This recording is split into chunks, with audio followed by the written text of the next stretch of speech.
Pare! Não compre fertilizante. Isso pode soar absurdo, especialmente se você passou anos acreditando que plantas fortes precisam de sacos caros de produtos químicos. Mas o problema não é que suas plantas estejam com fome. O problema é outro, muito mais profundo. O solo não está morto por falta de nutrientes. Ele está morto porque perdeu a vida. Essa é a parte que quase ninguém explica. O solo não é um simples suporte onde você enfia raízes e despeja química. O solo não é um substrato. Ele é um ecossistema vivo. Um sistema complexo formado por bactérias, fungos, protozoários, nematóides, insetos e minhocas, todos trabalhando juntos em silêncio. Milhões de organismos trabalham para você sob o solo. Quando esse sistema está vivo, as plantas não precisam ser alimentadas. Elas se alimentam sozinhas. Raízes trocam açúcares por minerais com fungos micorrízicos. Bactérias liberam nutrientes presos nas partículas do solo. Minhocas criam túneis que levam oxigênio e água até onde as raízes alcançam. Nada disso aparece no rótulo de um fertilizante. Durante milhares de anos, esse sistema funcionou sem sacos, sem rótulos e sem instruções de uso. Jardins prosperavam porque o solo estava vivo. O problema começou quando passamos a tratar a terra como algo inerte, algo que precisava ser corrigido com produtos externos. Não estávamos alimentando as plantas, estávamos matando o solo. Fertilizantes químicos entregam nutrientes solúveis de forma rápida, mas ignoram completamente a vida subterrânea. Em muitos casos, eles agridem diretamente micro-organismos essenciais. O resultado é um ciclo perverso. Quanto mais fertilizante você aplica, menos vida existe no solo.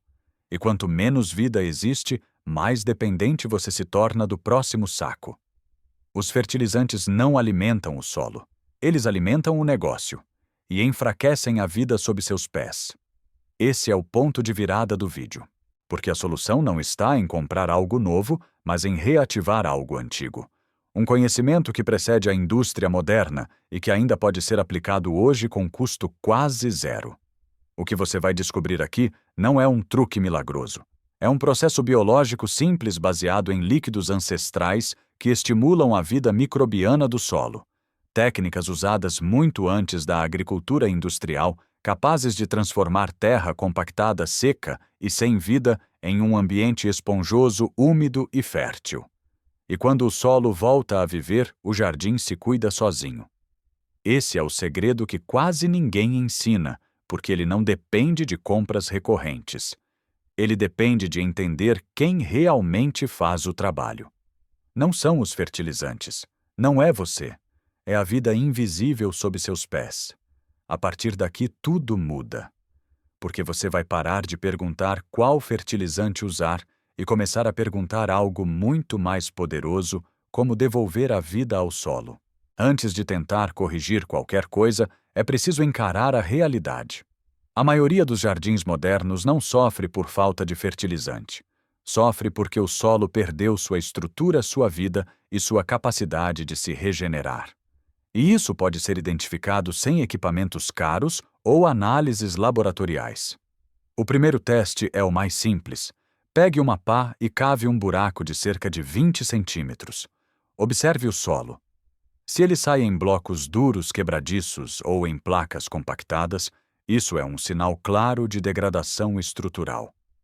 Solos vivos são friáveis, se desfazem facilmente na mão e apresentam agregados irregulares, formados por atividade biológica. O segundo teste é o da água. Despeje 1 litro de água no buraco que você cavou e observe quanto tempo ela leva para infiltrar. Em solos mortos, a água permanece na superfície ou escorre lateralmente.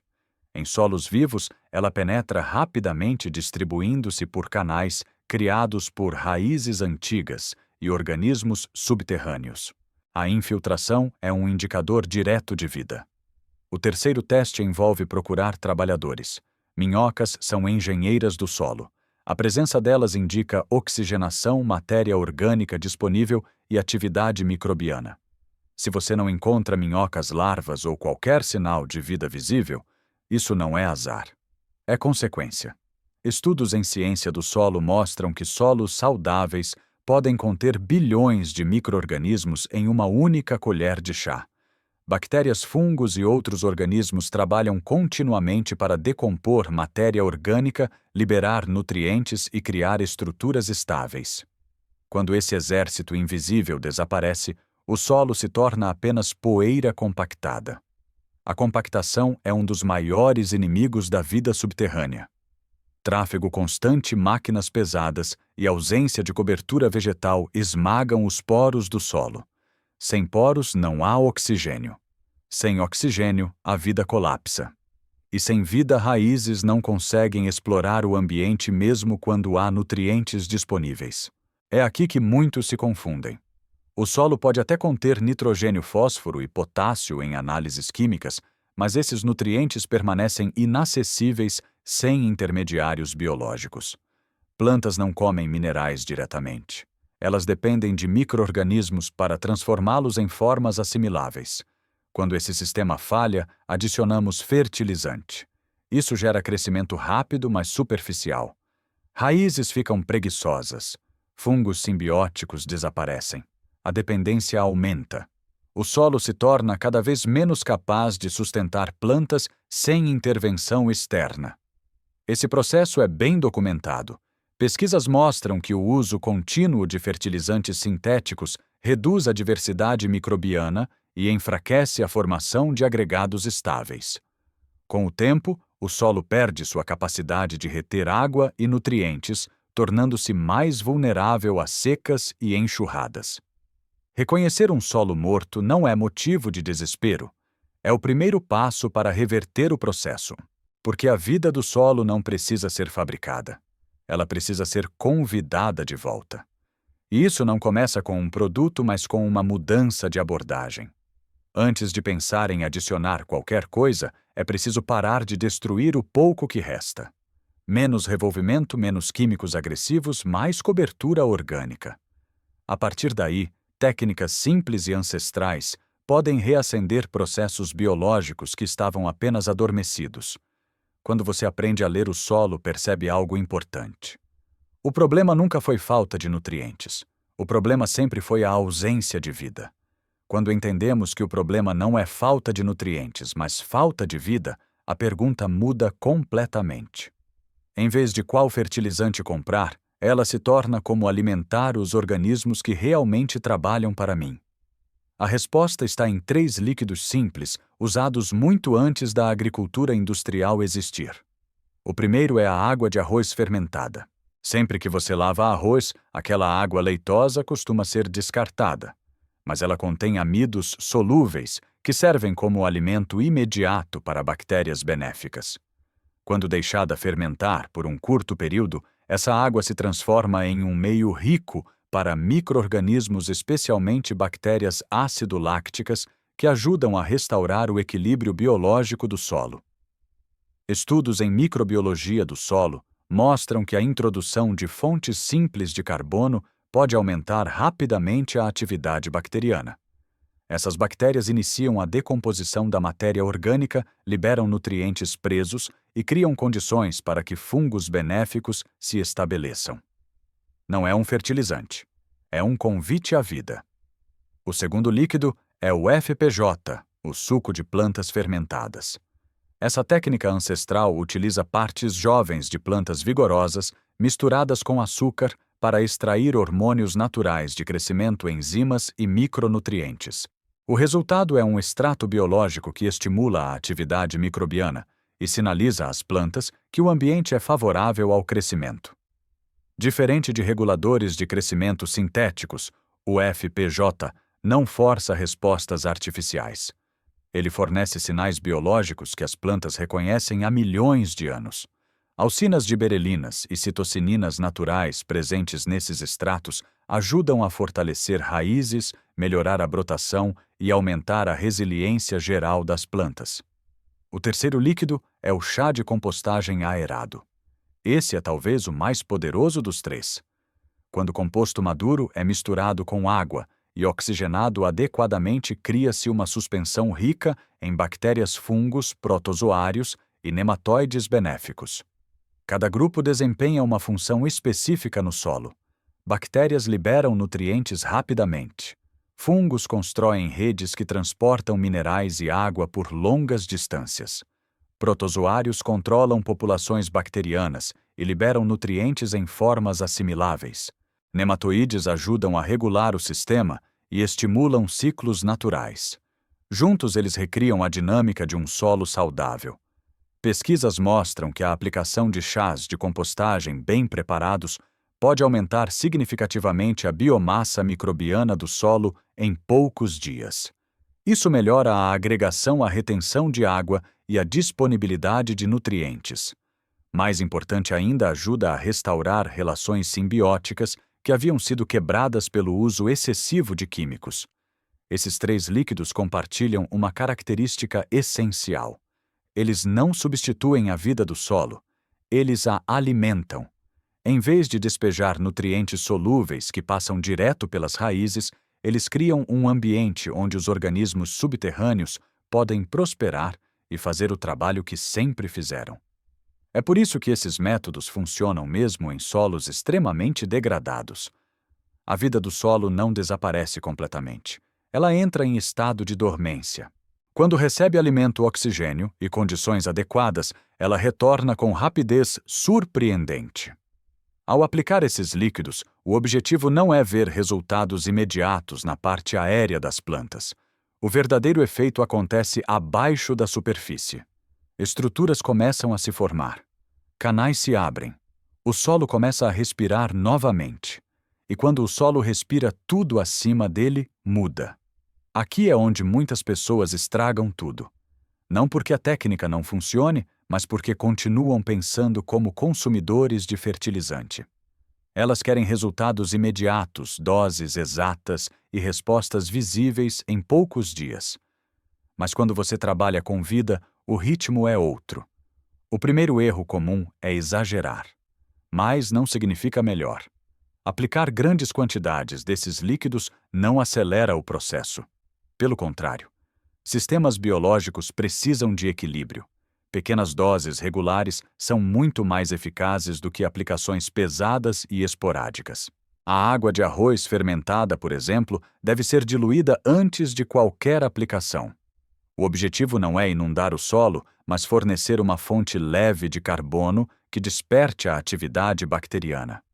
Em solos muito degradados, aplicações semanais leves por algumas semanas tendem a gerar resultados mais consistentes do que uma única aplicação concentrada. O FPJ segue a mesma lógica. Ele não é um fertilizante concentrado, é um sinal biológico. Quando diluído corretamente, ele estimula processos naturais sem causar desequilíbrios. Aplicações foliares leves, preferencialmente no início da manhã ou no fim da tarde, permitem que plantas e micro-organismos respondam sem estresse. O chá de compostagem aerado exige atenção especial. A qualidade do composto e a oxigenação são determinantes. Chá mal aerado pode favorecer organismos indesejáveis. Pesquisas mostram que níveis adequados de oxigênio durante a preparação são essenciais para promover populações benéficas. Por isso, simplicidade não significa descuido. Outro erro frequente é continuar destruindo o solo enquanto tenta curá-lo. Revolver constantemente a terra, deixar o solo exposto ao sol ou aplicar herbicidas agressivos anula grande parte dos benefícios. A vida do solo precisa de proteção. Cobertura vegetal palhada e redução de perturbações são tão importantes quanto os líquidos aplicados. Os resultados não aparecem da noite para o dia, mas eles são mensuráveis. Estudos em sistemas regenerativos mostram aumentos significativos na infiltração de água em poucas semanas. Solos que antes absorviam lentamente passam a infiltrar litros de água em segundos. Isso reduz erosão, melhora a disponibilidade hídrica e diminui a necessidade de irrigação. A matéria orgânica também começa a aumentar. Mesmo incrementos modestos fazem enorme diferença. Um aumento de 1% na matéria orgânica pode representar dezenas de milhares de litros adicionais de água retidos por hectare. Essa capacidade transforma completamente a resposta do solo a períodos secos. Outro indicador claro É o retorno da vida visível. Minhocas reaparecem. Raízes se aprofundam. O cheiro do solo muda. Terra viva tem aroma de floresta, não de poeira. Esses sinais são mais confiáveis do que qualquer rótulo. O mais importante é compreender que esse processo é cumulativo. Cada aplicação, cada cobertura, cada redução de impacto constrói algo que permanece. Diferente de fertilizantes solúveis que desaparecem após uma chuva, a vida do solo se fortalece com o tempo. Quando aplicado corretamente, esse conjunto de práticas cria um sistema que exige cada vez menos intervenção. A dependência diminui. O solo passa a trabalhar para você, não contra você. E é nesse ponto que muitas pessoas percebem algo desconcertante. Elas não precisavam comprar mais produtos, precisavam parar de atrapalhar quem já estava fazendo o trabalho. Quando você compara esse método com fertilizantes químicos, a diferença não está apenas no resultado visível, mas no tipo de relação que ele cria com o solo. Fertilizantes solúveis funcionam como uma injeção. Eles forçam crescimento rápido, mas não constroem nada duradouro. Assim que o efeito passa, a planta volta a depender da próxima dose. Ao longo do tempo, isso cria um solo cada vez mais frágil. A estrutura se perde. A vida desaparece. A água escorre em vez de infiltrar. Cada aplicação resolve um problema momentâneo enquanto aprofunda o problema estrutural. É por isso que muitos jardins parecem exigir quantidades crescentes de produtos a cada ano. Os líquidos biológicos fazem o oposto. Eles não empurram nutrientes para dentro da planta. Eles restauram as condições para que o solo faça esse trabalho sozinho. Em vez de dependência crescente, você cria autonomia progressiva. A cada ciclo, o sistema se torna mais estável. Do ponto de vista econômico, a diferença é gritante. Fertilizantes representam um custo recorrente. Sacos precisam ser comprados, transportados e aplicados continuamente. Pequenos jardins sentem isso no bolso. Grandes sistemas agrícolas sentem isso em escala. Já os líquidos ancestrais utilizam resíduos, plantas locais e processos simples. O custo financeiro é quase zero. Estudos comparativos em sistemas regenerativos mostram que após o período inicial de recuperação, os custos com insumos externos caem drasticamente. Em alguns casos, praticamente desaparecem. Isso não acontece porque a produção diminui, mas porque o solo passa a fornecer o que antes precisava ser comprado. Então surge a pergunta inevitável: se isso funciona tão bem, por que não é ensinado amplamente? A resposta não está em uma conspiração aberta, mas em incentivos. A indústria de fertilizantes movimenta bilhões todos os anos. Ela vende produtos mensuráveis, padronizados e de aplicação simples. Métodos que reduzem a necessidade desses produtos não geram vendas recorrentes. Não se encaixam em modelos de negócio baseados em reposição constante. Além disso, sistemas vivos são mais difíceis de controlar e padronizar. Eles exigem observação, adaptação local e compreensão de processos biológicos. Isso não cabe facilmente em manuais rápidos ou rótulos coloridos. É muito mais simples vender uma fórmula do que ensinar a ler o solo. Há também uma questão cultural. Fomos treinados a buscar soluções externas para problemas internos. Quando algo não funciona, compramos outro produto. Pouco se fala sobre parar, observar e reconstruir processos naturais. Essa mentalidade beneficia quem vende soluções rápidas, não quem busca soluções duráveis. O resultado é um ciclo de desinformação passiva. Técnicas que devolvem autonomia ao agricultor e ao jardineiro permanecem marginais. Não porque não funcionem, mas porque não sustentam cadeias de lucro previsíveis. Elas prosperam à margem, transmitidas de pessoa para pessoa, muitas vezes desacreditadas como caseiras ou antiquadas. Mas o solo não se importa com rótulos. Ele responde a princípios biológicos básicos. Quando recebe alimento adequado para seus organismos, ele se recupera. Quando é tratado como um recipiente químico, ele colapsa. Essa comparação revela o verdadeiro conflito. Não é entre métodos antigos e modernos. É entre dependência e autonomia. Entre curto prazo e longo prazo. Entre forçar resultados e construir sistemas. E quando você entende isso, percebe que a pergunta "qual fertilizante usar" nunca foi a pergunta certa. A pergunta sempre foi quem realmente alimenta as plantas e por que paramos de alimentá-los. No final, este não é um vídeo sobre líquidos caseiros ou técnicas alternativas de jardinagem. É um vídeo sobre parar uma guerra silenciosa que acontece debaixo dos seus pés. Durante décadas fomos ensinados a tratar o solo como inimigo. Algo quebrado que precisava ser corrigido com produtos externos. Algo inerte que só funcionaria se fosse constantemente forçado. Mas o solo nunca foi o problema.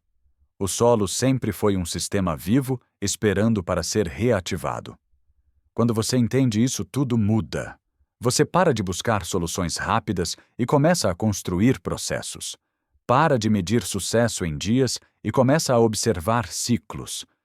O jardim deixa de ser um espaço de frustração constante e passa a ser um organismo que responde, se adapta e melhora com o tempo. A maior ironia é que esse conhecimento nunca foi realmente perdido. Ele apenas foi empurrado para as margens. Práticas simples usadas por gerações foram substituídas por produtos industrializados porque eram mais fáceis de vender, não porque funcionavam melhor. O preço dessa troca foi a dependência. Quando você alimenta a vida do solo, algo curioso acontece. As plantas param de pedir socorro. Doenças diminuem. Pragas encontram resistência natural. A água permanece onde deveria estar. O solo deixa de endurecer e começa a respirar. Esses efeitos não são mágicos, são previsíveis. São o resultado direto de processos biológicos funcionando novamente. E ao contrário do que muitos acreditam, isso não exige perfeição. Exige consistência. Pequenas ações repetidas ao longo do tempo têm impacto muito maior do que intervenções drásticas. Cada aplicação leve, cada cobertura mantida, cada decisão de não revolver, constrói algo que permanece. Esse é o ponto que incomoda. Porque quando o sistema começa a funcionar sozinho, você não precisa comprar tanto, não precisa corrigir tanto, não precisa intervir tanto. A dependência diminui. E isso vai contra um modelo que lucra com a ideia de que algo está sempre faltando. Não é por acaso que essas técnicas raramente aparecem em embalagens ou propagandas. Elas não se encaixam em slogans rápidos. Elas exigem observação, paciência e mudança de mentalidade. Mas oferecem algo em troca que nenhum produto consegue vender: autonomia. Quando o solo volta a viver, o jardim se cuida sozinho. Essa frase resume tudo. Não como promessa exagerada, mas como direção. Um solo vivo regula água, nutrientes e equilíbrio biológico de forma contínua. Ele trabalha mesmo quando você não está olhando. Ele corrige excessos, amortiza erros e constrói fertilidade de dentro para fora. Talvez a pergunta mais importante não seja qual líquido usar primeiro, mas por que fomos ensinados a ignorar quem sempre fez o trabalho. Milhões de organismos invisíveis sustentaram florestas, campos e jardins muito antes de existirem sacos coloridos em prateleiras. Recuperar esse entendimento não é um retrocesso, é um avanço silencioso, um passo para fora da dependência constante e para dentro de um sistema que coopera em vez de resistir.